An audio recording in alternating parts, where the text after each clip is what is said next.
Começa agora o Rede TV News, com Boris Casoy e Amanda Klein. Boa noite. Olá, boa noite.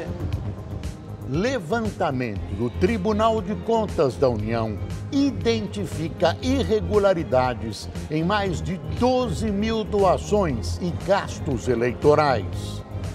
Até mortos teriam doado dinheiro para candidatos. E você vai ver também. No interior de São Paulo, a adolescente é morta e o principal suspeito é o pai dela. Ele havia deixado a prisão horas antes do crime. Denúncia no Rede TV News. Com câmeras no capacete, motociclistas gravam momentos íntimos com mulheres e postam as imagens nas redes sociais. Vulcão entra em erupção na Indonésia, país devastado por terremoto seguido de tsunami.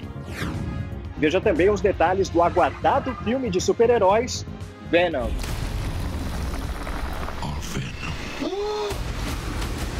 As principais notícias do Brasil e do mundo, agora no Rede TV News.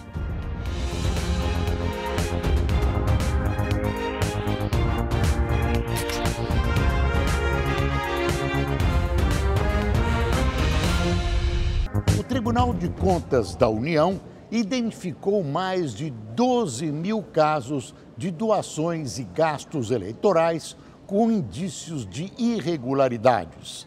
Desempregados e até mortos teriam doado dinheiro para candidatos. O levantamento do TCU é feito com base no cruzamento das prestações de contas das campanhas com informações da Receita Federal e da Previdência. Foram levadas em consideração as doações feitas até o dia 29 de setembro. Foram 12.172 casos com indícios de irregularidades. Mais de 42 milhões de reais podem ter sido movimentados ilegalmente. Entre os suspeitos estão mais de 3 mil desempregados que doaram 3 milhões e 700 mil reais. Em 27 casos, desempregados doaram 10 mil reais. O levantamento também identificou pessoas com renda incompatível com o valor doado e beneficiários do Bolsa Família e até mortos fazendo doações. Num outro caso, 10 funcionários de uma mesma construtora doaram 14 mil reais cada, todos com os nomes iniciados com a letra A. Também foram encontradas irregularidades nas despesas dos candidatos, como pagamentos a empresas com apenas um funcionário e negócios com beneficiários do Bolsa Família e parentes de candidatos entre os proprietários. Teve até uma empresa que não existe mais e que teria prestado serviços no valor de 70 mil reais. Essa é a primeira eleição envolvendo governadores e presidente da República em que a doação de empresas está proibida. Para esse especialista em direito eleitoral, o fim das doações por empresas ajuda, mas não é suficiente para pôr fim às fraudes. A saída para quando há dinheiro vindo de um lugar para outro e saber se está tudo certo é uma fiscalização extensa. Por causa da proibição da doação empresarial, a maior parte das campanhas está sendo financiada com recursos públicos, que já representam 78% dos valores gastos. As doações de pessoas físicas são 22%, dos quais 10% são de valores pagos pelos próprios candidatos. Se for constatada uma gravidade muito grande nessa questão de doação e recebimento e gasto na campanha, isso pode gerar, inclusive, a possibilidade de um crime eleitoral e também de irregularidades eleitorais que possam levar à cassação do diploma ou à inelegibilidade do candidato. Só há um jeito de coibir esse tipo de coisa: uma ação penal e uma bela multa, mas multa mesmo, daquelas de doer e muito no bolso. Até há pouco, e parece que isso está acabando, os partidos ou candidatos fingiam prestar contas e a justiça fingia aprová-las.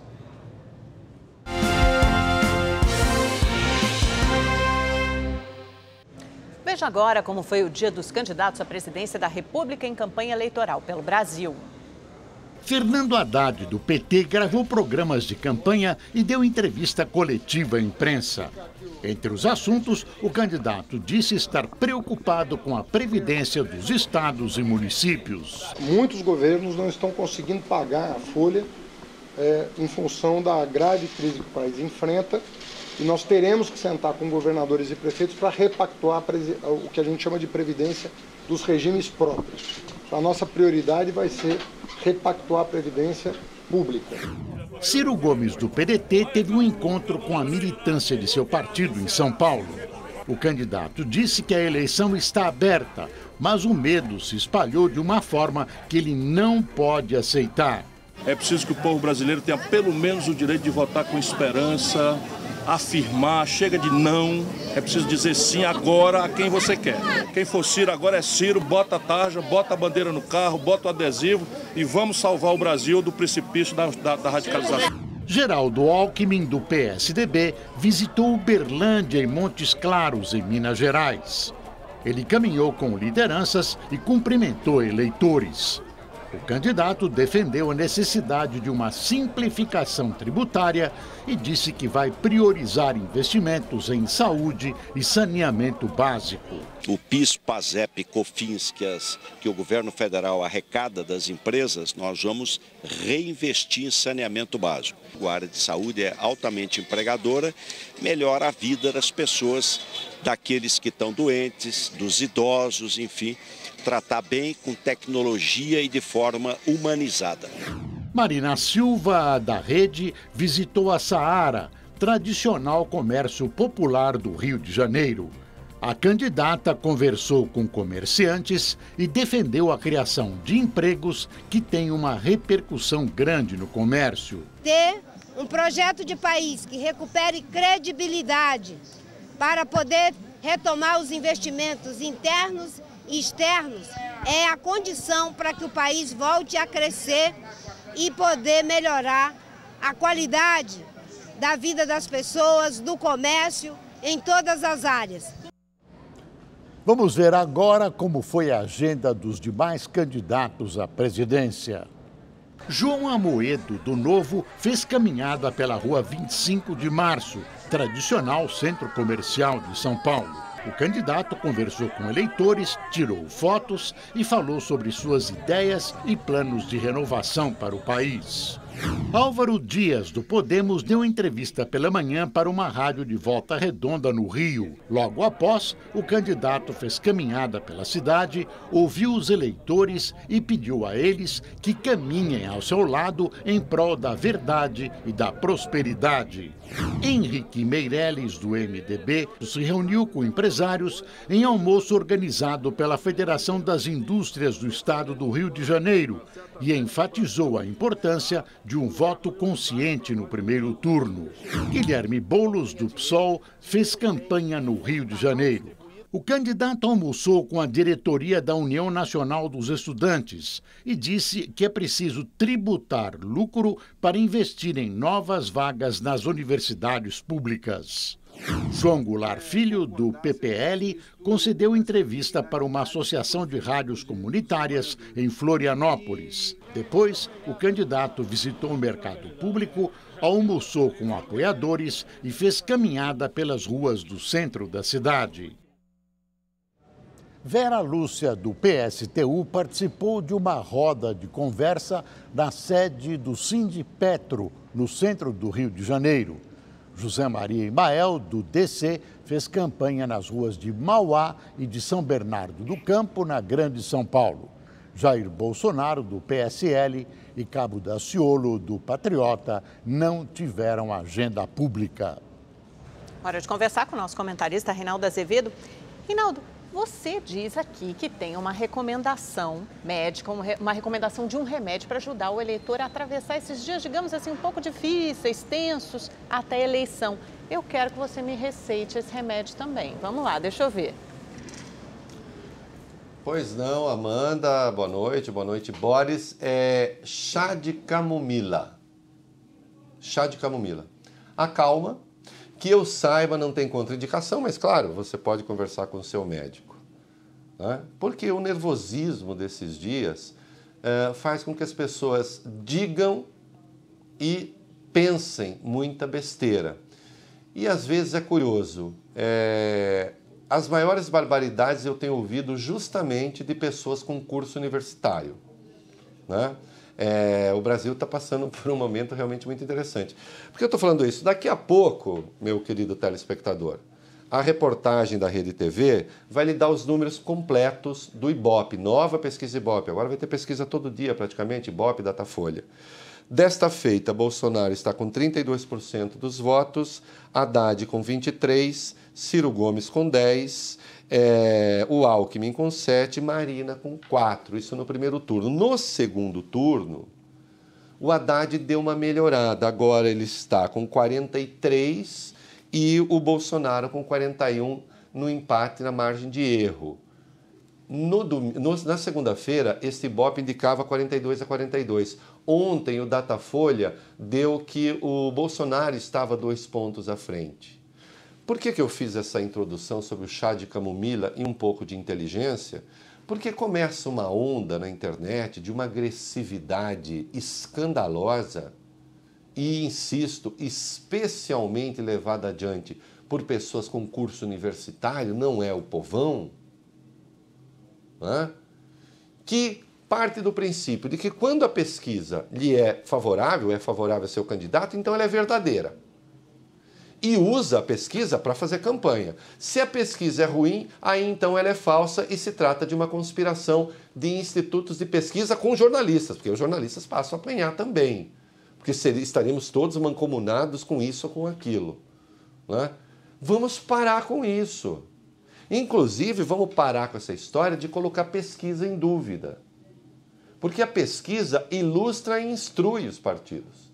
Há algum segredo para alguém que a semana terminou com o bolsonarismo com viés de baixa? Terminou com o bolsonarismo com viés de baixa. E aí teve a manifestação, ele não, ele sim, ele não no sábado, ele sim no domingo. Ora, quando os bolsonaristas perceberam, com base nas pesquisas, eles resolveram entrar em ação.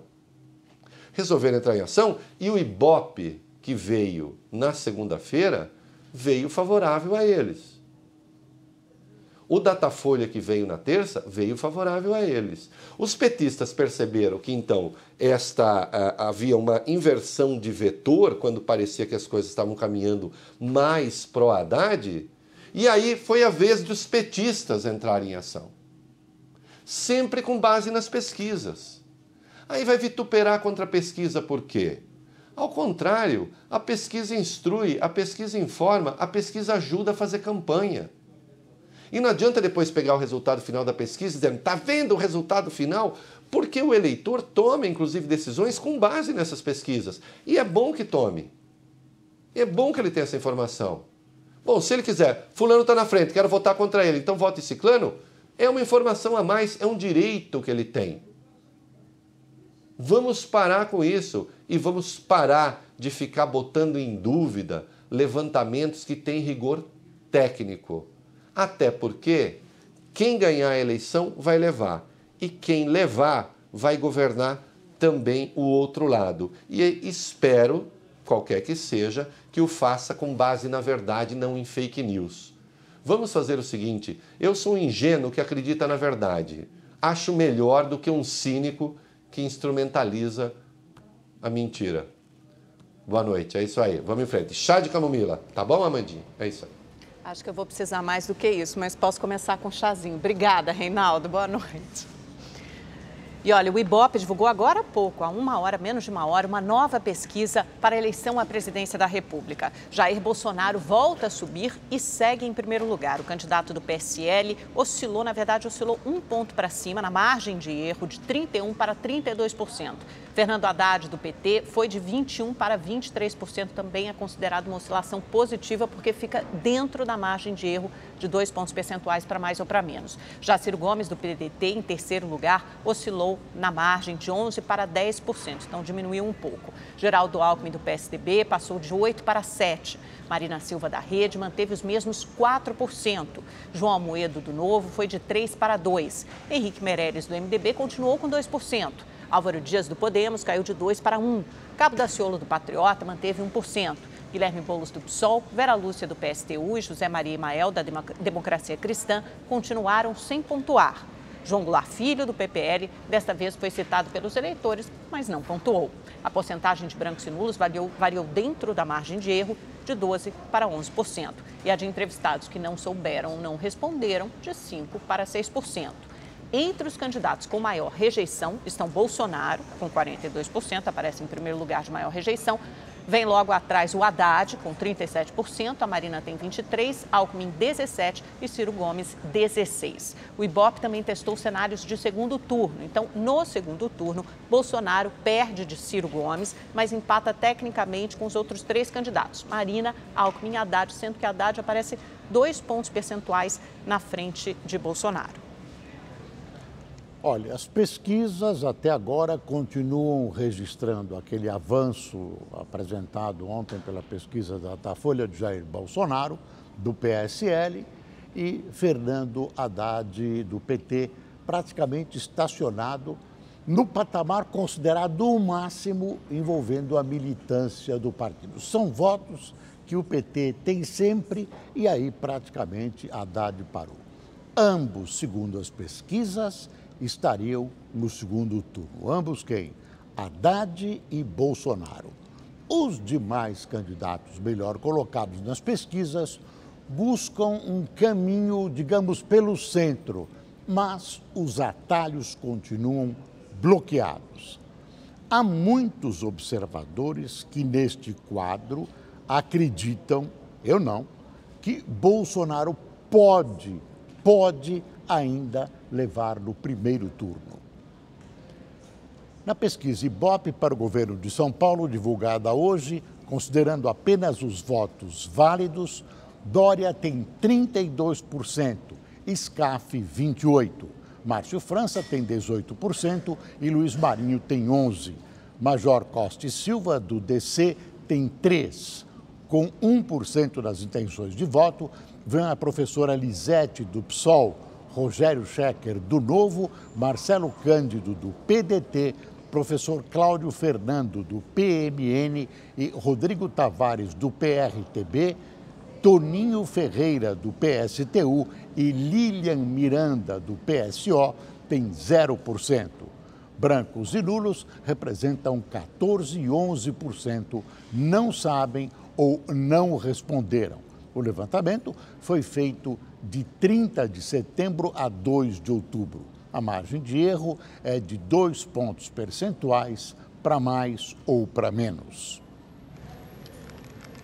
E o Ibope também divulgou agora há pouco um levantamento da eleição para o governo do Rio de Janeiro. Eduardo Paes, do DEM, aparece em primeiro lugar com 26%. Romário, do Podemos, em segundo, tem 19%. Índio da Costa, do PSD, aparece com 10%. Wilson Witzel, do PSC, 7%. Tarcísio Mota, do PSOL, tem 6%. Márcia Tiburi, do PT, 5%. Pedro Fernandes, do PDT, 3%. Marcelo Trindade, do Novo, tem 2%. André Monteiro, do PRTB, e Deise Oliveira, do PSTU, tem 1% cada. Luiz Eugênio, do PCO, não pontuou. A porcentagem de brancos e nulos é de 15% e 5% não sabem ou não responderam. Uma mãe que perdeu o filho logo após o parto afirma que foi vítima de violência obstétrica. O caso aconteceu em uma maternidade de Caieiras, na Grande São Paulo. Você está com preguiça, mãe. Depois do neném para nascer, você já passou a madrugada inteira nessa situação. A gente também está cansado. Então você também tem que me ajudar. Quer dizer, eu que precisava da ajuda? Como que pode uma coisa dessa? Acusações que vão além da falta de respeito. Eles me judiaram na questão de toda hora me tocar, fazer toques agressivos, entendeu? Um atrás do outro. E isso que mais me feriu, assim, entendeu? Psicologicamente. Maternidade Estadual de Caieiras, na Grande São Paulo. Foi aqui que Verônica afirma ter vivido horas de terror. A balconista deu entrada no hospital na noite do dia 5 de setembro. Uma gestação, segundo ela, sem nenhum problema até o momento do parto. O neném, ele estava virado. Estava virado de lado, meu bebê. Inclusive, não teve, no momento algum, o neném virou. Ele não estava sentado, só estava virado mesmo, de lado. Ele não estava na posição certa de ser um parto assim normal. Foram horas de trabalho de parto. O bebê nasceu às 11 horas e 41 minutos, como mostra a certidão de nascimento. A causa da morte, segundo o hospital, foi asfixia grave. Mas, para Valéria, o motivo foi a falta de cuidado da equipe médica. Me deixaram sozinha, falaram assim, então já que você não quer pôr força para o neném nascer porque você está com preguiça, então que fica aí sozinha. As denúncias contra o hospital vão além do caso relatado por Verônica. Do ano passado para cá, outros 2 casos estão sendo acompanhados pela polícia. Em nota, a Secretaria da Saúde negou as acusações e afirmou que os atendimentos seguiram todos os protocolos clínicos. Já a Secretaria da Segurança Pública disse que os casos já foram encaminhados à Justiça. Enquanto a investigação não tem um desfecho, as mães tentam superar o luto. Tem sido dias difíceis para mim, mas estou superando, né? Tem que superar, que eu tenho meus 4 filhos para criar e eu tenho que estar bem para criar eles. Agora uma denúncia grave aqui no Rede TV News. Motociclistas que usam filmadoras portáteis no capacete estão filmando momentos íntimos com mulheres e postando esses vídeos no YouTube. Uma prática criminosa que pode levar os infratores para a cadeia.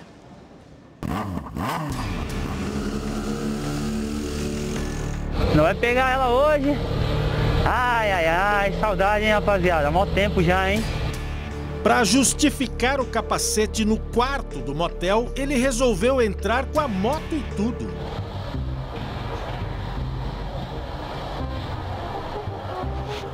Depois ele ainda posiciona o capacete da melhor forma para filmar a cama.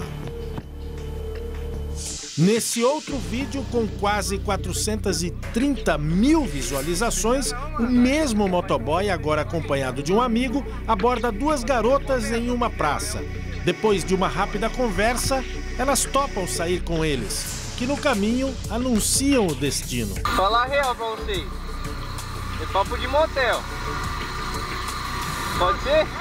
Papo de motel, mano.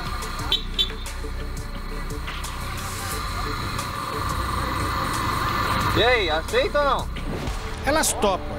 A edição dos vídeos é feita com trilha, efeitos e músicas. Vou pegar essa menina que vai tomar sarradão. Como que eu tranquilão. O rapaz que filma incentiva o parceiro a deixar a câmera escondida na cama. Não, você é louco, gravar o bagulho. E ainda deu tempo de filmar as meninas saindo do banheiro.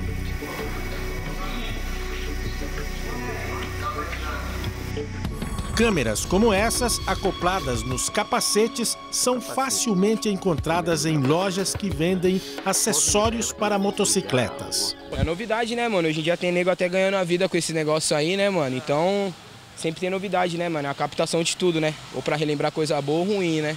Tem esse lance aí, né? O problema é que muitos estão usando para expor as mulheres. Essa mania se espalhou por todo o país. Na cidade de Caruaru, a equipe da Rede TV Recife encontrou esses 2. Um deles confessa, faz postagens desses momentos de conquista em que consegue levar uma mulher para o motel. Quando dá certo, eu abordo ela, troco ideia com ela e a gente vê o que pode acontecer, né? Tipo, pode tomar um sorvete com ela, pode parar em lugar mais à vontade, né? Vai depender do clima. Eu já liguei a câmera aqui, já tô quase perto da faculdade, né? Então ela tá lá me esperando na faculdade, vai faltar a aula para sair comigo.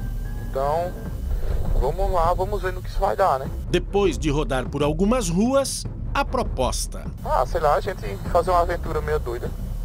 Toparia não uma aventura meio doida? Depende. Sei lá, numa construção. Tu tem coragem mesmo? Ele diz que só usa a imagem de quem autoriza. Mesmo assim, com a repercussão de um vídeo, já teve problema. De acontecer de eu ir parar na delegacia por conta de uma mulher. E atribui o interesse das mulheres na moto e nele também. A Irã é conhecida em Caruaru, ó, só do ponto de eu sair com ele, eu vou ficar conhecida porque eu saí com ele. Então é mais ou menos isso. A Constituição Federal assegura o direito de privacidade por lei. Só que essa moça fez diferente e se deu mal pela segunda vez. O vídeo, com quase 2.300.000 views, mostra ela tirando satisfação por uma postagem que o rapaz fez. O que você postou na internet? Você lembra? Você me abordou, a gente conversou, aí você vai e faz um vídeo meu sem autorização nenhuma? Que coisa é essa? Você apaga. Só que, além dele não apagar o primeiro, ainda postou o segundo. Fica aí, interesseira, sai fora. A mina traiu o namorado na cara dele, ele pegou ela no fraco.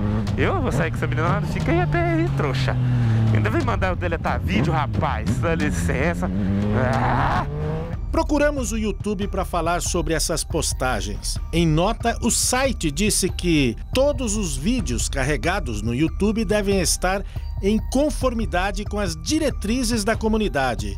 E qualquer membro pode sinalizar conteúdos que acreditem violar estas normas. As minas foi facinho, mano, de pegar, nós só chegou, nem deu ideia, mano, só arrastou.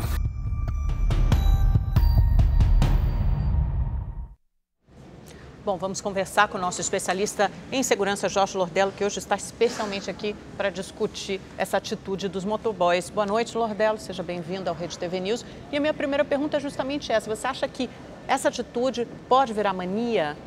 Boa noite, Amanda, boa noite, Boris, boa noite a todos.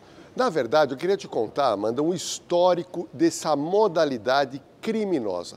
Tudo começou, Amanda, quando jovens, principalmente começou em São Paulo, no metrô, no ônibus e na linha férrea, eles fazem o quê? Eles pegam o celular e captam imagens eróticas, imagens íntimas das mulheres dentro dos vagões, sem a mulher saber, sem a mulher permitir. E aí eles postam no YouTube e eu monitorei muitas dessas imagens e mais de 3 anos, Amanda, é uma disputa entre internautas para quem consegue uma imagem em flagrante melhor e eles, na realidade, eles estão virando o quê? Eles querem visualização.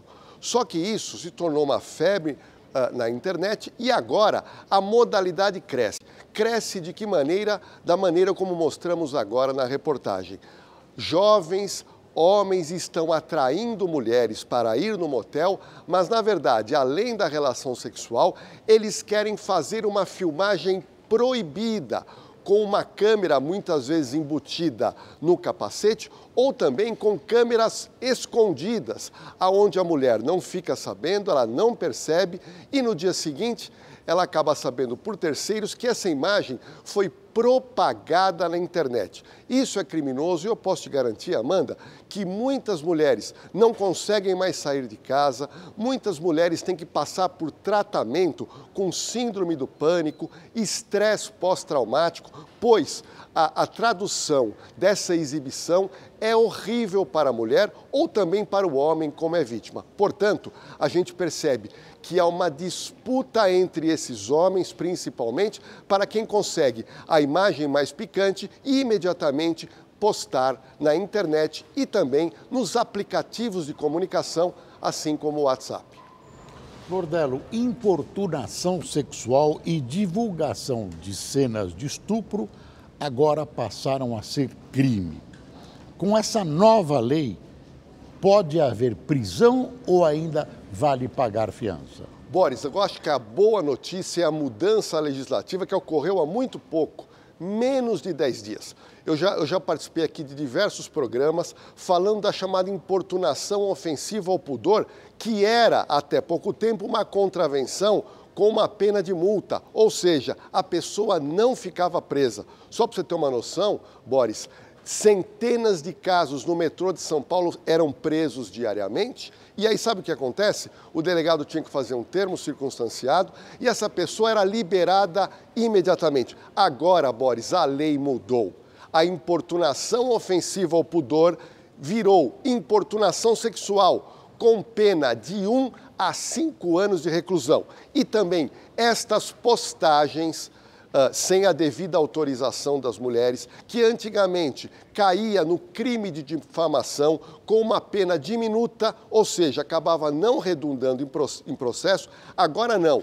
É transformado num crime pesado, é o crime de você divulgar, propagar imagens, fotos, vídeos com cenas, com fotos eróticas e principalmente quando a mulher não deseja ou sequer sabe que isso vai ser postado. Hoje é crime no Brasil, com pena de 1 a 5 anos. Se for preso em flagrante, Boris, não tem direito à fiança. Ou seja, Essa corja desses homens que querem fazer mal e denegrir a imagem das mulheres para a finalidade própria da sua libido ou até ganhar dinheiro na internet estão com os dias contados e quem cair na malha da polícia será preso, será detido. Mais um detalhe e um conselho que eu vou dar às vítimas. Além de você fazer a denúncia na delegacia mais perto da sua casa, entre imediatamente com uma ação indenizatória para arrancar dinheiro dessas pessoas, para que eles possam sentir ainda mais o crime que cometeram. Sem dúvida é um avanço na legislação. Agora eu queria entender, Lordelo, porque hoje a gente sabe que esses vídeos pornográficos são distribuídos por WhatsApp, por exemplo, nas redes sociais, e quem replica, reproduz esse conteúdo indefinidamente, pode pagar por isso também? Recebe algum tipo de punição? Amanda, a sua pergunta é importantíssima, é um recado para o Brasil. A gente sabe que o WhatsApp é uma mania nacional, todo mundo recebe uma série de vídeos e imagens eróticas no seu WhatsApp ou em outro aplicativo de comunicação. Ok, quando você recebe alguma coisa que você percebe, Amanda, vamos supor que a pessoa recebeu um filme pornográfico, onde ele sabe que é um filme feito por uma produtora, ali tem um ator e uma atriz. Se ele repassar, ele não vai ter problema nenhum. Mas, quando você receber vídeos ou imagens amadoras de homens ou mulheres em cenas pornográficas ou sexuais, a pessoa que repassar esse vídeo vai responder na mesma intensidade, Amanda, com pena de 1 a 5 anos de reclusão. Portanto, fica aqui a dica para que você use a internet, use o seu WhatsApp de forma consciente, de forma ética, pois você, no momento que você repassa, a polícia, Amanda, tem condições de fazer um rastreamento e punir e processar e indiciar toda essa cadeia de internautas e donos de smartphones que vão repassando imagens que hoje é proibida e, volto a repetir, reclusão de 1 a 5 anos de cadeia. Lordelo, obrigado e boa noite, até uma próxima oportunidade. Em São Roque, no interior de São Paulo, um crime bárbaro. Uma adolescente de 13 anos foi morta a facadas. E o principal suspeito é o próprio pai, que havia deixado a prisão horas antes do crime. Horácio Azereno Lucas foi à casa da ex-mulher na madrugada desta quarta-feira para pedir que a filha retirasse a queixa de estupro registrado contra ele em junho. Mas Letícia Tanzi, de 13 anos, negou o pedido. Horácio se irritou e partiu para cima da ex-mulher. Ele deu um soco no rosto dela e tentou esganá-la. Ela conseguiu se soltar e fugiu para a casa de um vizinho. Enquanto isso, Horácio trancou outro filho de 6 anos no quarto e esfaqueou Letícia. O menino também conseguiu fugir e correu para pedir socorro. No meio do caminho, ele encontrou uma viatura da polícia que já tinha sido acionada pela mãe. Assustado, ele entrou no carro e contou para os policiais que o pai havia matado a irmã dele. Horácio fugiu antes da polícia chegar. Ele estava detido desde março, após ser condenado a 8 anos de prisão por estuprar a cunhada que tem problemas mentais em 2012. Mas ontem, horas antes do crime, foi solto para recorrer em liberdade. Tamires viveu com o ex-marido durante 15 anos. Ela conta que a filha só resolveu fazer a denúncia depois que Horácio foi preso. Ela tinha muito medo dele. Não sei se foi ela ou não que fez a denúncia, entendeu? Anônima, né? Aí o conselho tutelar foi até a escola. E ela contou tudo para eles. Foi aí que eu falei que eu ia abandonar ele lá na cadeia, que eu não ia querer mais ele. Aí ele se revoltou, né? A polícia segue procurando o homem e solicitou medida protetiva para Tamires. A gente pensou que ele tinha mudado, sabe? Ele bebia, tinha parado de beber. Só que, né, não era nada daquilo não que a gente estava pensando. Difícil uma pessoa assim mudar. Bom, vamos agora às notícias internacionais. E hoje a primeira-ministra britânica deu um show à parte para pedir a autoridades da União Europeia mais esforço conjunto para concluir as negociações do Brexit.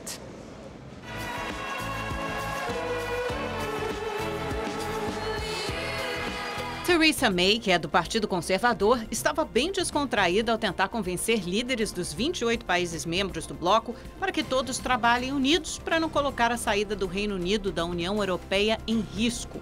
A Grã-Bretanha tem até o dia 29 de março do ano que vem para concluir um acordo. No Vaticano, o Papa Francisco se emocionou ao receber pela primeira vez 2 bispos chineses. Caloroso benvenuto. Os religiosos fizeram a visita depois de um acordo que demorou 1 década para ser fechado. Agora, pela primeira vez, o Vaticano vai poder dar opiniões na escolha dos bispos chineses, antes definidos apenas pelo governo comunista.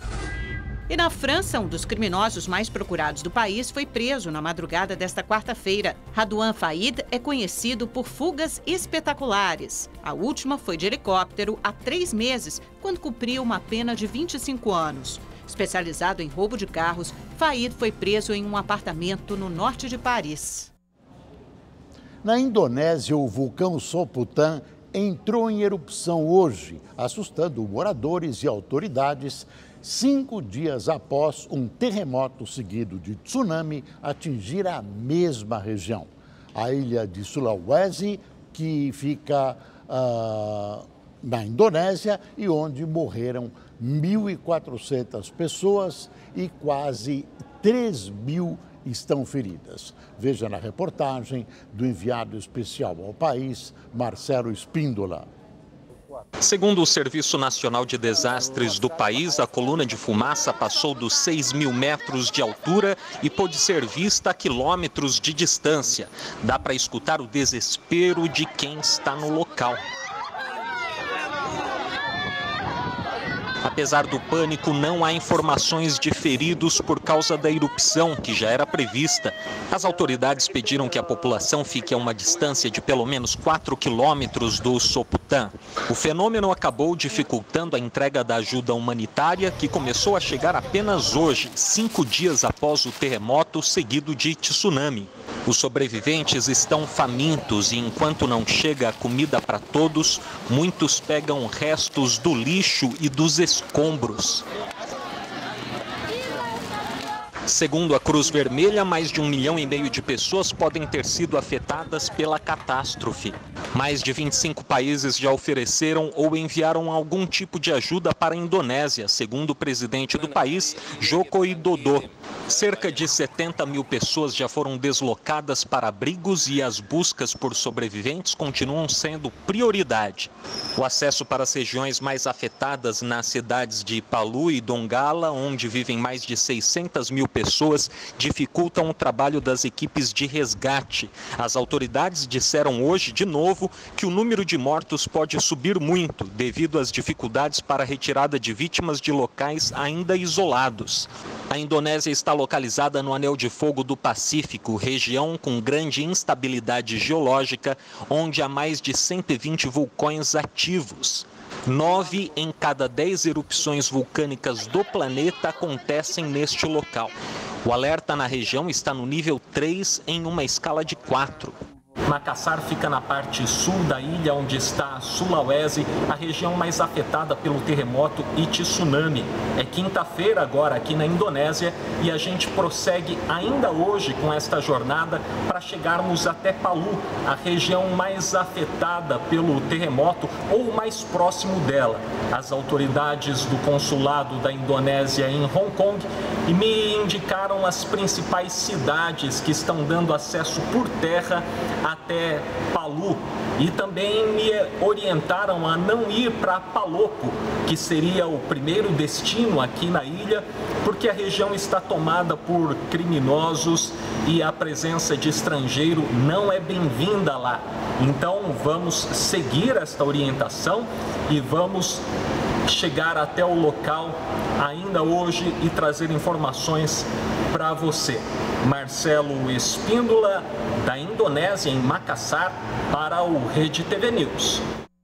Obrigada, Marcelo. E hoje a Academia Sueca de Ciências anunciou o Nobel de Química. 2 americanos e um inglês dividirão um prêmio de pouco mais de $1 milhão pelo desenvolvimento de técnicas que permitem a fabricação de combustíveis verdes e de anticorpos mais eficientes que conseguem neutralizar toxinas, combater doenças autoimunes e curar o câncer metastático. Os 2 pesquisadores, George Smith e Gregory Winter, dividirão a metade do prêmio. E a californiana Frances Arnold, a 5ª mulher a ganhar o Nobel em Química, ficará com a outra metade do valor.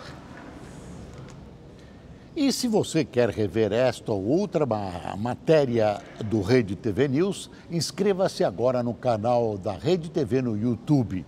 Lá você pode assistir a íntegra de todos os nossos programas. Acesse agora youtube.com/redetv.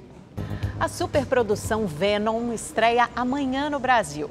Nosso correspondente Fábio Borges já assistiu o filme e conta os detalhes direto de Los Angeles.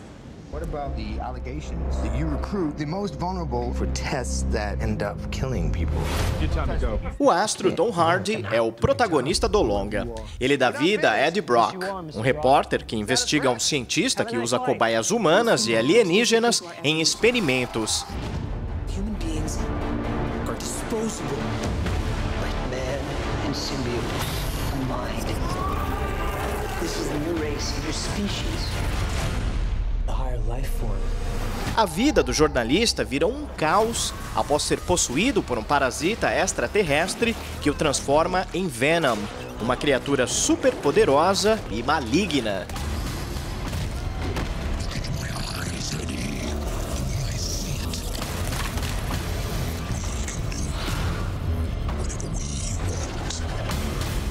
Venom surgiu nas histórias em quadrinhos no começo dos anos 80 e é um dos principais inimigos do Homem-Aranha.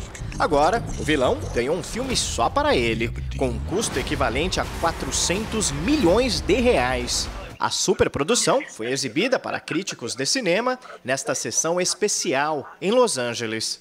Olha só, eu acabei de assistir ao filme Venom e o que mais chama a atenção é a intensidade das cenas de ação, o visual espetacular e, com certeza, o roteiro. É uma trama dinâmica, com uma história bastante fácil de ser compreendida. Riz Ahmed, que dá vida ao cientista investigado por Eddie Brock, explica que Venom é um filme feito para todos os públicos. Porque é uma produção que mistura cenas engraçadas com momentos assustadores e muita emoção. A trama também é bem legal. Tem romance, ficção científica, viagens espaciais. É um longa complexo. Mas será que o anti-herói salva o mundo nesta produção? Ou terá um embate com o Homem-Aranha em algum momento deste filme? Bom, isso eu não vou contar não. Você vai ter que descobrir nos cinemas.